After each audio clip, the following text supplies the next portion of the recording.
Praise the லார்டுங்க. So நீங்க பிலீவரா ஃபாலோவரா தெரிஞ்சுக்கலாமா? Okay.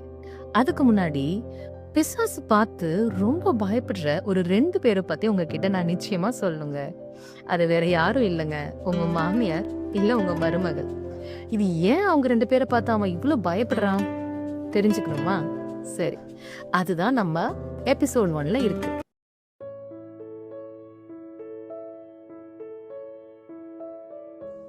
இந்த மாமியார் மருமகள் அப்படின்ற உறவு ஒரு ரொம்ப அழகான உறவுங்க. நிறைய எதிர்பார்ப்புகளோட கனவுகளோட தொடங்குற ஒரு உறவுனே சொல்லலாம். ஆனா இந்த உறவு தான் பிசாசுக்கு சுத்தமா பிடிக்காது. ஏன் தெரியுமா? அந்த மாமியார் மருமகள் ஒற்றுமையா இருந்தாங்கன்னா அந்த குடும்பத்துல எப்பொழுதும் சமாதானம் இருக்கும், ஆசீர்வாதங்கள் தங்கி இருக்கும்.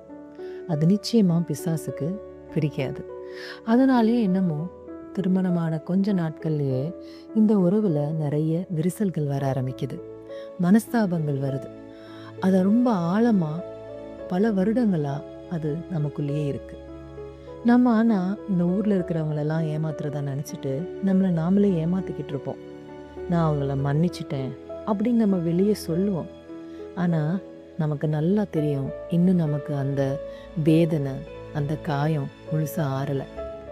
அது ஏன் தெரியுங்களா? நம்ம இன்னும் அவங்கள முழுசா மனப்பூர்வமா மன்னிக்காதனால தான். நீங்கள் இன்னும் இந்த நிலைமையில இருக்கீங்களா? இன்னைக்கு நீங்கள் மனம் திரும்புங்க.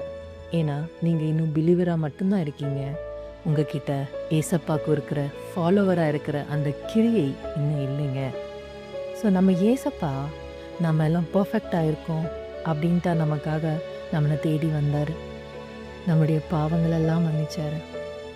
நம்மக்கிட்ட எவ்வளவு குறை இருந்த போதும் தேவன் அன்பாக இருந்து நம்மளை மன்னிச்சார் இல்லையா? அப்போது உண்மையாகவே நம்ம அவருடைய ஃபாலோவர்ஸ் அப்படின்னா நம்மளும் நம்மளுடைய மாமியாராகட்டும் மருமகளாகட்டும் நம்மக்கிட்ட தப்பே இல்லைனாலும் ஏசப்பா மாதிரி நம்ம அவங்கள மன்னிக்கணும். அதுதாங்க ஏசப்பா நம்மக்கிட்ட எதிர்பார்க்கிறாரு.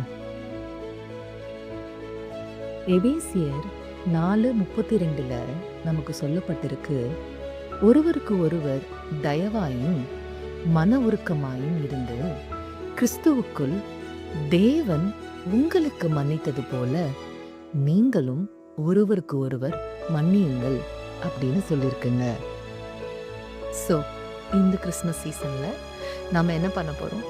நம்ம உண்மையாகவே ட்ரூ ஃபாலோவராக மாறணும்னா நீங்கள் இன்னைக்கு வரைக்கும் மன்னிக்காமல் இருக்கிற உங்களுடைய மாமியாரையோ மருமகளையோ மனப்பூர்வமாக மன்னிங்க.